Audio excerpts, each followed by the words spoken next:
อันนี้เป็นการสื่อสารเนาะเรื่อง AI มันก็แม่นบ่แม่นคนแต่คนเป็นคนเฮ็ดแม่นสมองข้าพเจ้าเป็นคนเฮ็ดเป็นคนเอาคิดเป็นคนออกมาเป็นคนแปลว่าโคเวอร์จากข้าพเจ้าว่าซั่นไปจากแนวคิดข้าพเจ้าออกแบบมาข้าพเจ้าเห็นบ่ AI มันก็เป็นคนนี่เฮ็ดดังนั้นอย่าไปคิดว่า AI แต่ว่าการสื่อสารสิเอาหยังมาสื่อสารกันได้เนาะสบายดีพี่ตองดังนั้นขอบใจที่ให้ความสำคัญเด้อเอาเพลงนี้ไปสื่อสารลำเพลินประชาธิปไตยนี่ก็ดีแล้วก็จงไปเถิดจงไปอย่ามาวุ่นมา วายก็อย่าเป็นดีตัวนี้มันอยากทัดของเขาข้าพเจ้าสิเข้าไปแก้แล้วก็ตัวนึงก็แม่นหยังลำมันล่ะสงสัยตัวสุดท้ายนี่เนาะจงไปนี่แหละมันจะตะเขาแต่ลุงสุนทรามาแล้วนี่บ่มีปัญหาเนาะลุงสุนทรามาแล้วให้เอาแนวมาวาดนี่นะอันนี้แม่นฟังเอาแล้วมันได้เนื้อหาสาระเด้อพี่น้องเด้อมาบัดนี้ข้าพเจ้าจะเข้าในประเด็นเพราะมื้อนี้รู้สึกอยากเมื่อยพี่น้องรู้สึกอยากเมื่อยเพราะว่าวานนี้ไปเบิดบื้อ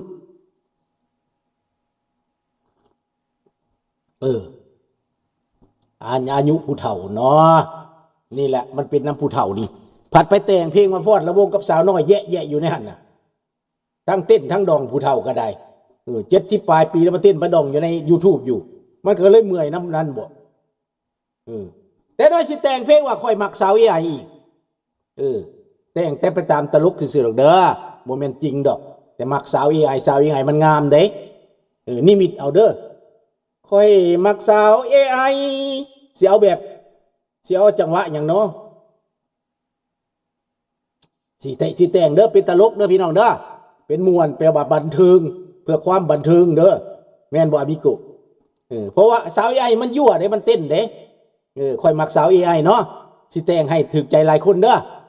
เอาเดี๋ยวจดไว้ก่อนมันสิลืมแม่นละอยู่อเมริกาเลยเด้ออยู่แคนาดาดิเด้ออเมริกาเหนือเขาห้องสิเอาแต่งเพลงจังหวะหยังข่อยมักสาว AI นี่นะ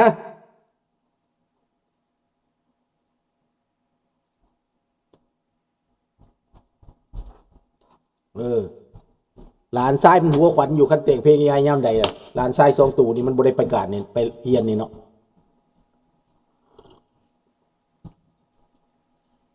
พี่น้องมันเป็นข่าวสำคัญมันเป็นข่าวใหญ่ข้าพเจ้าสิมาบอกให้คนประเทศไทยฟังคนประเทศลาวฟังเฮเนซี่สตาร์บ่ข่อยมักสาวเฮเนซี่บ่สาวเฮเนซี่สตาร์บ่สาวเฮเนซี่เนาะเอาสาวเฮเนซี่อีก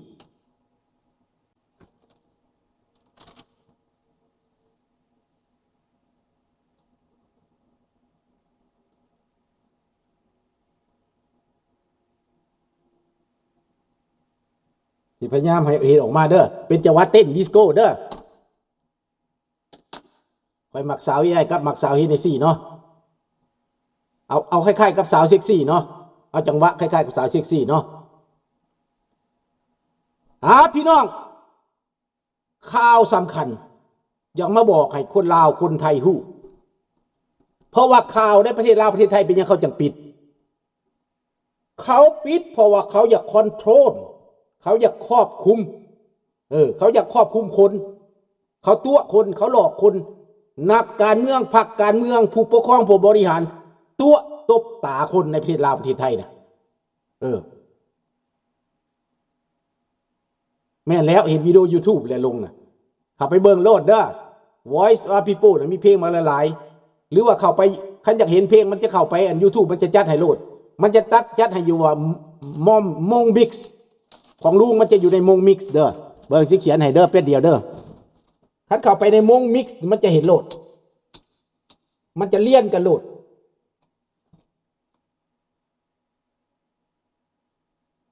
เด้อเข้าไป voice of people ล่ะเขียนมงมิกซ์มันจะเห็นเป็นแถวเลยโหลดเพลงของลุงออกมาอยู่หันเบิดแหละเพลงเก่าเพลงใหม่เพลง200 กว่าเพลงแล้วเดี๋ยวนี้นะ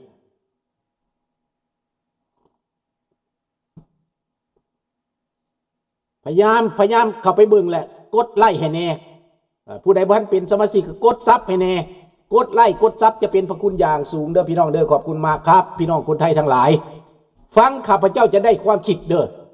อย่าสิว่าโอ้ยคนลาวบ่ต้องฟังดอกบ่แม่นเด้อคนไทยฟังได้คนไทย100 ล้านคนน่ะมาฟังน่ะจะเป็นประโยชน์พี่น้องมันจะเป็นประโยชน์เพราะมันเป็นบทเรียนมันจะเป็นบทเรียนประชาธิปไตยพี่น้องเพราะว่าในปัจจุบันนี้เขาอยากปิดบังเขาอยากปิดบัง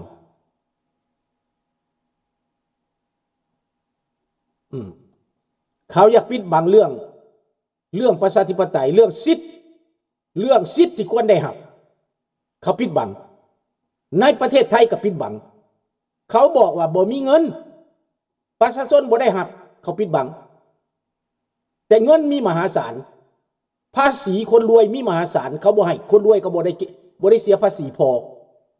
ในต่างประเทศแคนาดานี่เป็นหยังเขาจังให้สวัสดิการได้เป็นหยังเขาจังเบิ่งแยงประชาชนเขาได้เขาตัดภาษีของพวกรวยเจ้าได้เป็นหลายล้านเจ้าเสียภาษีหลายเสียภาษีทุกปีหลายได้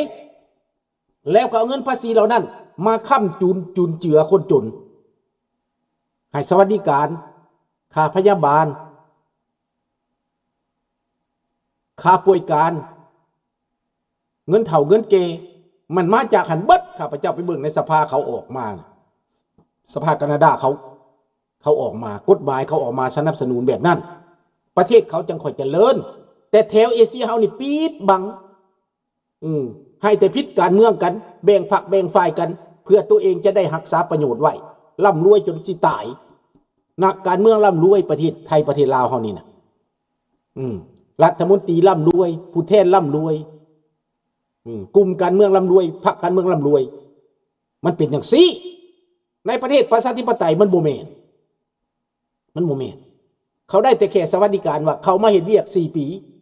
เขาออกไปแล้วเขาจะได้กินเงินบำนาญไปตลอดชีวิตอันนั้นแม่น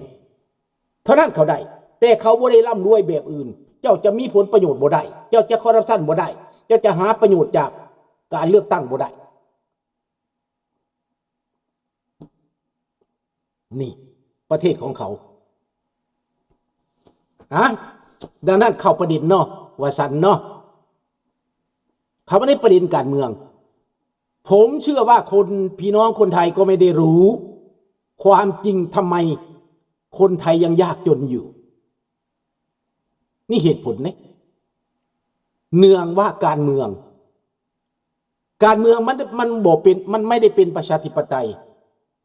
และถามว่าประเทศลาวทำไมมันยากจนอยู่ล่ะทำไมมันเป็นหนี้เยอะทำไมทรัพย์สินในประเทศลาวมันเยอะทรัพยากรเยอะทำไมยากจนก็เหมือนกันกับประเทศไทยน่ะมันเหมือนกันเด้อพี่น้องเด้อมันเป็นแบบเดียวกันเพราะว่าขุมทรัพย์นั้นมันตกอยู่ในคนที่มีอำนาจลูกเขาหลานเขาขายกินเบิดเขาให้นายทุนมาเอาแล้วเขาได้เงินเขาขายประเทศกินนี่เขาบ่เปิดให้มีประชาธิปไตยเขาบ่เปิดให้ประชาชนนำเสนอคือดังเพลงข้าพเจ้าแต่งลำเพลินประชาธิปไตยนี่แหละไปฟังเอาเนื้อหาในหันแหละพวกท่านที่เข้าใจทั้งหมดดังนั้นในตอนนี้รัสเซียนั้นจ่ายแล้วเพย์แบ็กแล้วจากสงครามที่กระทำเผด็จการรัสเซียเผด็จการอิหร่านจะไปพร้อมกันพี่น้องมันจะไปพร้อมกันและฮูตี้บอกเอสบอลบอกฮามาสบอกดับบ่มีเงินมาจากอิหร่านบ่มีเงินมาจากรัสเซียบ่มีผู้มาอยู่ยงซุกปุกปั่นส่งเสริมทั้งจีนทั้งรัสเซียทั้งอิหร่านเขาร่วมหัวกันสร้างปัญหาให้โลกแต่มันมีน้อยประเทศสิกล้าลุกขึ้นมายืนกล้าลุกขึ้นมาแบบรับหน้าที่โดยเฉพาะในการต่อต้านมิตรอเมริกากล้าประเสริญอเมริกากล้าประเสริญประเทศยุโรปทั้งหลายก็บ่กล้าประเสริญเรื่องนี้นะ ไปเบิ่งเอาโลดประเทศยุโรปนี่นะบ่กล้าประเสริฐจักประเทศพยายามหลีกเลี่ยงย่านพวกมุสลิมย่านพวกอาหรับย่านเทโรริสต์ขึ้นประเทศตัวเองหลายประเทศบายเบี่ยงหลีกเลี่ยงความรับผิดชอบแต่อเมริกาเขาประเสริฐคันอเมริกาประเสริฐมันก็กล่าวหาใส่อเมริกาแต่ว่าบาดอเมริกาเฮ็ดสำเร็จแล้วเสวยประโยชน์ได้บาดนี้เสวยได้อันนี้กระทิมใส่อเมริกาเบิดขี่บอกอเมริกาเหยี่ยวบอกอเมริกาสิตายกับอเมริกาสงครามโลกครั้งที่2คือกันความมั่นคงของยุโรปก็เป็นอเมริกาคันบ่มีอเมริกาตายดังนั้นพี่น้องตอนนี้ข้าพเจ้าเห็นโดนัลด์ทรัมป์ประกาศมึกแต่ก่อนแล้วเห็นแบบหน้าแล้วแสดงดีเด้แล้วว่าแบบคุมเครือแล้วว่าแบบนั้นแบบนี้มื้อเช้านี่เข้มขึงแน่นแสดงว่าเขาตัดสินใจแล้วหมายความว่าเขาจะ destroy เจ้าละเขาจะเอาเจ้าลาบคาบและบาทนี่นะเขาจะส่ง B2 B1 ถล่มและบาทนี่นะแก่เวลาเจ้ามาหลายเดือนได้ขอห้องเจ้าหลายเดือนได้ให้เจ้าแก้ไขหลายเดือนได้ให้โอกาสเจ้าหลายเดือนเขาให้ข้าพเจ้าลืมไปบึงสังลืมไปบึงซาดัมฮุเซนอเมริกาเหตุกับซาดัมฮุเซนใส่เวลา1 ปีได้พี่น้องกว่า1 ปีอีกแก่ไปแก่มาจนฝรั่งใจหายจนเดวินแป้งนี่โจมตีอเมริกาอย่างนักเดวินแป้งหัวขาวนั่นบ่พอใจอเมริกาเรื่องอิรักแต่ในที่สุดเขาก็จัดการตัดซาดัมฮุเซนเขาเสือนเลยพี่น้องเห็นบ่ซาดัมฮุเซนไปแล้ว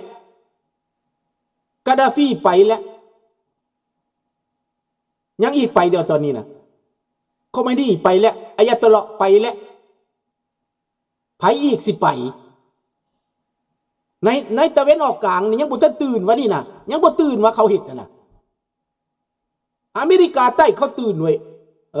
เขาตื่นไวเขาบ่อยากเขายอมให้จับเดี๋ยวนี้มิดแล้วบ่อเมริกาใต้นะเวเนซุเอลามิดแล้วมันบ่มิดแล้วเนาะคิวบาก็มิดคิวบานี่มิดไปแล้วมิดไปหลายแล้วนะพวกโจมตีนั่นนี่เงียบไปหลายแล้วพออเมริกาคืนแล้วเข้าไปแล้วกึกเข้าไปแล้วมันอยู่ใกล้ดิกวมแล้วเห็นบ่ดังนั้นในเอเชียเฮานี่บ่มาบ่เอเชียเฮาบ่มาบ่มาแน่นอนข้าพเจ้าติดกินแล้วส่งทูตพิเศษเข้าไปอยู่ในเขมรส่งทูตสำคัญเข้าไปในประเทศไทยส่งคนสำคัญเข้าไปในเวียดนามมาเลยเด้อระวังไว้ให้ดีเดินตามเกมทันกระทันพลิกหลอกบ่ทันเจ็บผู้ใดพลิกหลอกบ่ทันเจ็บนี่อันนี้แหละพี่น้องดังนั้นพี่น้องประชาธิปไตยมันเริ่มสิมาแล้วคนลาวให้เริ่มตื่นซะลาวนอกประเทศลาวในประเทศไทยพวกที่ไปเหตุการณ์เหตุงานลาวทั่วโลกตื่นซะแก้ปัญหาว่าตาขาวนะออกซะคำว่าตาขาวนะลาวตาขาวเดี๋ยวออกซะข้าพเจ้าบ่มักบ่อยากได้บ่อยากเป็นบ่อยากเฮ็ดบ่อยากเอาบ่อยากได้เงินลาวตาขาวเดี๋ยวออกไปให้ต่างว่าลาวเก่งลาวฉลาด